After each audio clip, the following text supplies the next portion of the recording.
Bismillahirrahmanirrahim. Assalamualaikum warahmatullahi wabarakatuh. Anak-anak, berjumpa kembali dengan Bapak dalam pelajaran Ilmu Pengetahuan Sosial kelas 5. Pada kesempatan kali ini kita masih mempelajari pengaruh letak geografis Indonesia. Nah, pada kesempatan kali ini pengaruhnya terhadap kehidupan sosial budaya di Indonesia. Anak-anak, seperti yang telah kita ketahui bahwa bangsa Indonesia memiliki ribuan pulau yang terbentang dari Sabang sampai Merauke. Sebagai negara kepulauan, Indonesia memiliki keanekaragaman suku bangsa. Selain itu, Indonesia juga kaya akan budaya. Kita memiliki budaya yang beraneka ragam. Budaya tersebut tercermin dalam bahasa, kesenian, lagu, tarian, rumah adat, senjata khas, alat musik, dan berbagai kegiatan lain yang bernilai seni. Nah, pada pembahasan kali ini kita akan mengenal keragaman suku bangsa dan budaya Indonesia sebagai pengaruh dari kondisi geografis Indonesia. Nah, anak-anak, suku bangsa itu sendiri adalah kelompok masyarakat yang memiliki jati diri dan kebudayaan yang sama. Ketika sebuah masyarakat memiliki jati diri dan kebudayaan yang sama, bisa dikatakan sebagai suku bangsa. Nah, hampir di setiap pulau atau wilayah di Indonesia dihuni oleh penduduk. Nah, penduduk tersebut berasal dari bangsa yang berbeda-beda. Nah, saking kayaknya negara Indonesia ini ya, sampai memiliki suku yang sangat banyak sekali. Nah, Indonesia terdiri dari 34 provinsi. Dari 34 provinsi ini, di dalamnya terdapat berbagai macam suku ya, dari mulai Aceh sampai ke Papua ya. Nah, kita bisa lihat di sebaran peta suku yang ada di sini ya, mulai dari ada suku Aceh, suku Nias, suku Batak, suku Minangkabau, suku Melayu yang ada di Pulau Sumatera. Terus di Pulau Jawa ada suku Banten, suku Betawi, suku Sunda, suku Jawa, suku Bandura, suku Bali, suku Sasak ya. Terus ada di Makassar ada suku Makassar dan lain sebagainya, dan masih banyak lagi ya suku-suku yang ada di Indonesia. Nah, dari ke-34 provinsi yang ada di Indonesia, suku-sukunya itu ada yang sudah maju ya. Yang suku yang sudah maju itu kehidupannya lebih terbuka pikirannya terhadap teknologi. Nah, sedangkan yang satunya lagi, kehidupan suku yang masih tertinggal, cenderung tertutup, memegang teguh budaya suku, dan kurang mengenal teknologi. Nah, walaupun seperti itu, marilah kita menghargai keragaman suku bangsa yang ada di Indonesia.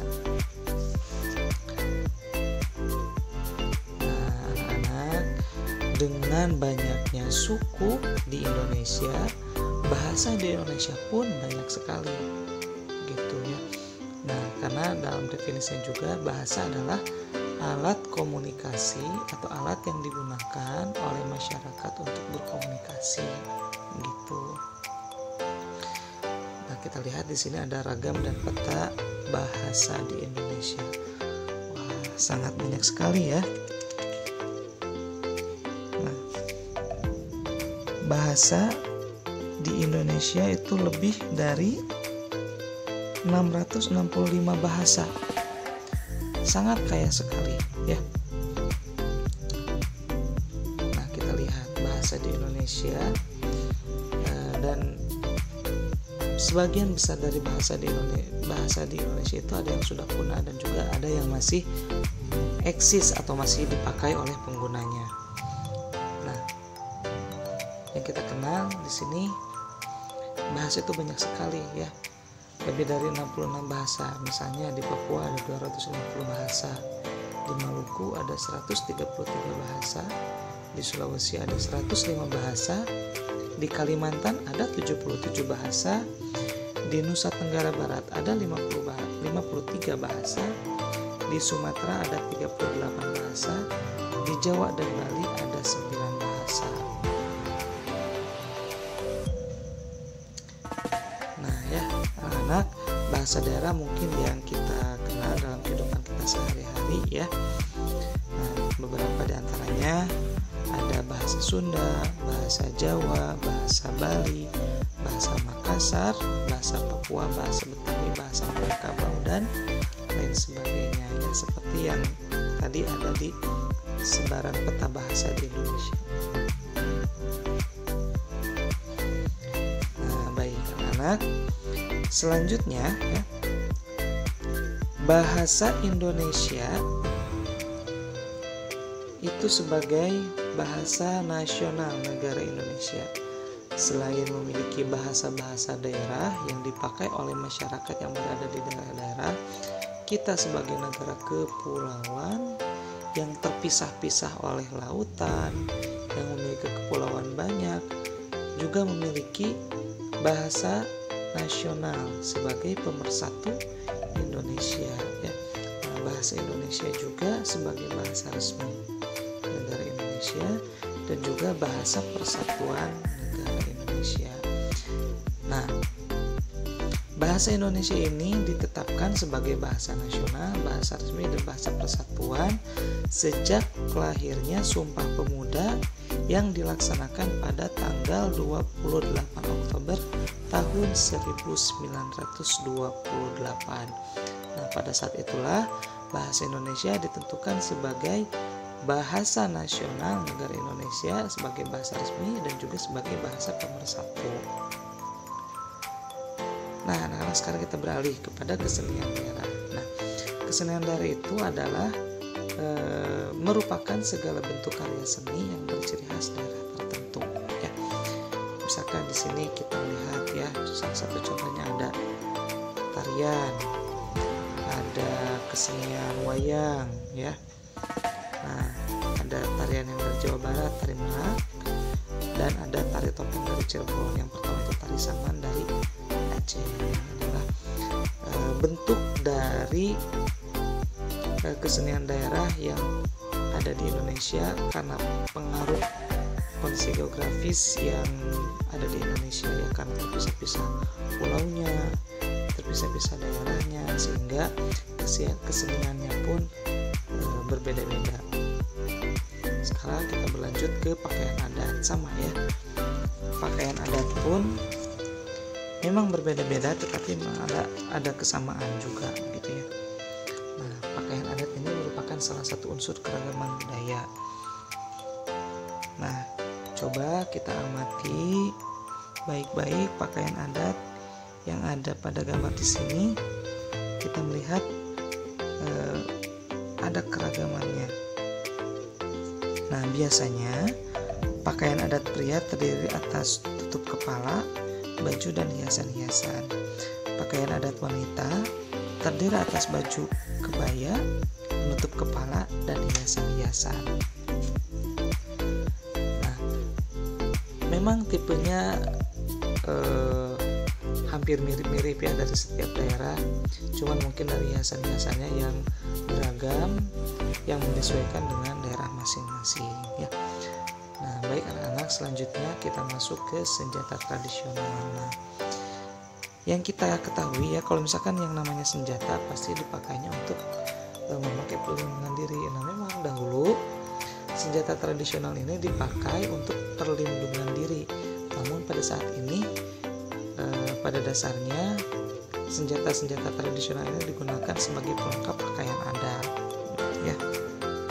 Nah, kita lihat ya, di sini ada mandau dari Kalimantan Barat, terus ada cerulit dari Jawa Timur, ada pisau surit dari Sumatera Utara, ada badik dari Sulawesi Selatan, ada trisula dari Sumatera Selatan, karih dari Sumatera Barat, keris yang berasal dari Jawa Tengah atau Yogyakarta, ada rencong dari Aceh. Nah, ini senjata yang ada di ada di provinsi kita ya. Kujang berasal dari Jawa Barat. Terus yang selanjutnya ada pedang Jenawi dari Riau ya.